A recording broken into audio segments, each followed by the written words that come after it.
Hey, what's up, fellas? I'm Malicious Female Fan. Steve Malicious here with the BlackBerry Pearl 8130 in this nice dark cherry wine color. My first experience with a trackball BlackBerry, and also my first experience with a SureType keyboard BlackBerry, and only one of those firsts went well. We'll talk about it today on this edition of Steve Malicious Tech.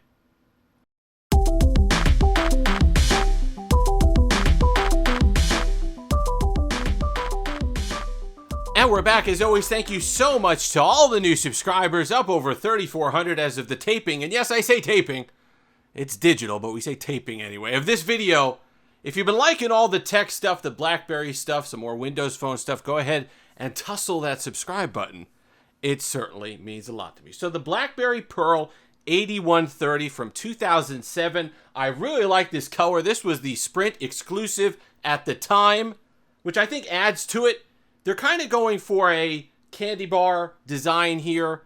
I don't want to say a bit more playful, but something that's a touch more stylish with the form factor, and the color certainly plays into it. I was able to get this, I was lucky enough to get this new, believe it or not, just recently, and activated through Red Pocket Mobile, which is one of the last bastions. I know people have had success with Twigby as well, activating these old phones.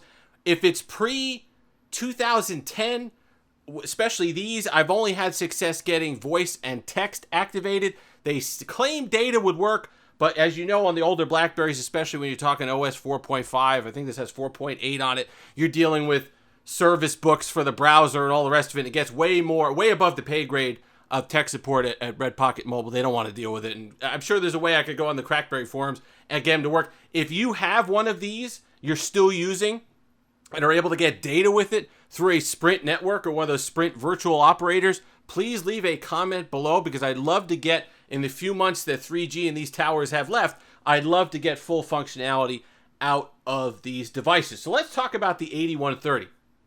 Terribly interesting. I like the form factor. I like the design. I think it's neat. It's relatively premium for the time. You have a 3.5 millimeter headphone jack, which is nice. This is back in the era when 2.5 millimeter was pretty standard, and you'd have to get those adapters or special headset or something like that. You could plug your regular headphones right in here and have no issue, and it does have some media functionality, as we'll see in a moment, which is good. Mini USB charging, which is good. We've kind of moved over to a universal standard at this point by 2007. Always helpful. You have your SD card slot on the side here, and then you have the voice activation button here. On the other side, you got your convenience key, which I have set to messaging. You have a little lanyard department here, strap here. Volume up and down. The back, fairly standard. You have your camera, removable battery, removable back for the removable battery, which is quite nice. And then that lovely, lovely color. So, at the beginning, I talked about it. My first trackball BlackBerry. I went straight from track wheel to touchpad. And I kind of, in that period from 2007-ish to 2010, I was using iPhones almost exclusively. So I missed out on this period. And listen, everybody knows, for the track wheel hurt after a while. I mean, it was an unnatural position for your thumb to be pressing that hard into there. I felt it. If you used it for a while, you really can only use your right hand for it. You never got a break when you were using your BlackBerry a ton, so you would get that track wheel thumb. It was real that people were getting. So I did like the fact of a centrally located pointing device and a roller ball, so it really eases the wear and tear on your thumb. And it's also, if your right hand needs a break, go ahead and you could scroll there with your left hand.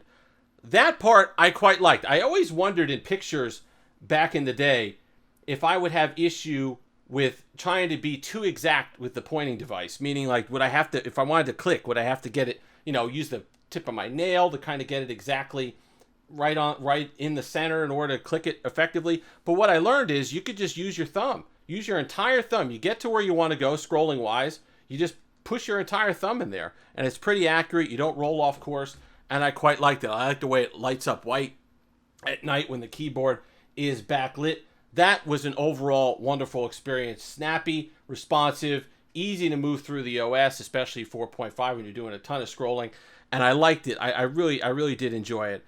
It's a nice display, 2.25 inches, I believe, nice and bright. And it does meet the standard that they were looking for of making the BlackBerrys a little bit smaller. You could fit this in a jeans, the kind of pocket watch pocket. You could slide it right in there. It doesn't take up a lot of space. And it was stylish to hold, kind of palm of your hand type device where you could one hand type if needed. We'll get to that in a second though.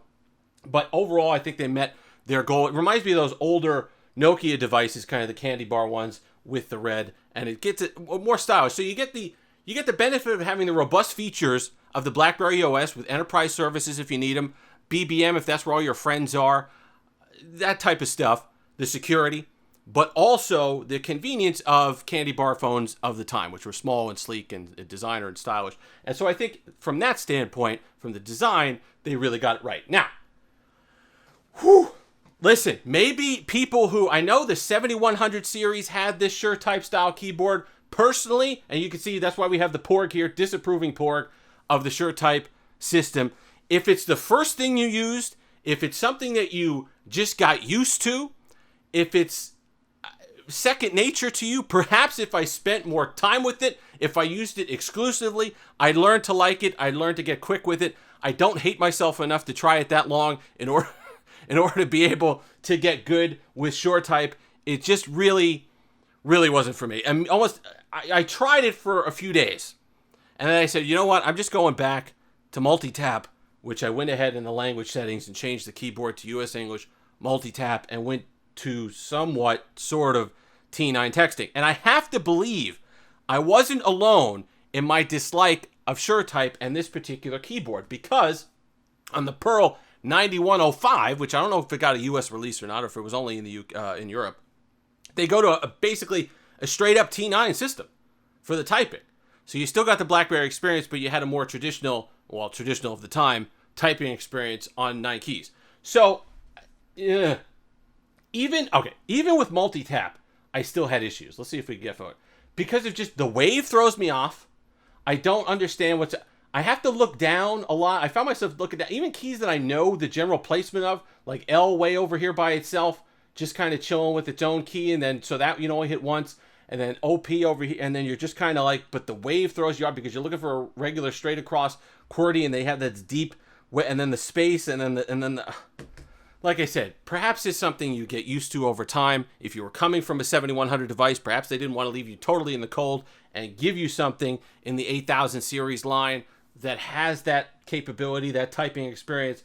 But for me, it was painful. And even going to the multi-tap, it was still painful. Because I'm like, well, and then it's probably muscle memory. It's probably me. But I really would like to hear from people who went exclusively with this back in the day. 2007, if this was your BlackBerry experience, I'd love to hear from you, because I want to know how you made on. And if you went from a full-size QWERTY or a regular BlackBerry QWERTY to this, I'd love to hear what your experiences or your reasonings were. Or if it's something that was completely foreign to you at first, but then you got used to. Using it in 2021. Well, call and text works fine. Like I said, I can't get data. Call and text works surprisingly well, though, as long as you have signal service. You see we're on 1x EVDO there, so that's 3G. The media stuff would work if you could get stuff on your SD card. You throw it on. You got a music player here, which is quite nice, because look, they're going for a stylish, functional kind of consumer product here, so you'd want at least some media functionality that you could use. The ringtones, pictures, all the rest of it, voice notes, and stuff like that, so you could plug in your 3.5 millimeter headphone jack device and go to town with that. I see no issue there. Like I said, the overall design I thought was quite nice. I like the feel in the hand, sleek, stylish, putting it to your ear, making a call. All really great experiences, even in 2021. The build quality, not quite what we're used to these days. It's a lot of plastic from BlackBerry, but it's still solid. It's still solid. It's not something you feel like it's creaking or it's going to fall apart at any given moment. It's a well-built device for sure. Removable battery, all the pluses of BlackBerry, BBM, all the stuff that you would have had back in the day if you could just get used to this keyboard, which I couldn't. But I love the color, just the same. And I still carry it around just the same because it's fun to have these old devices activated as we smack the camera. It's better than smacking the board.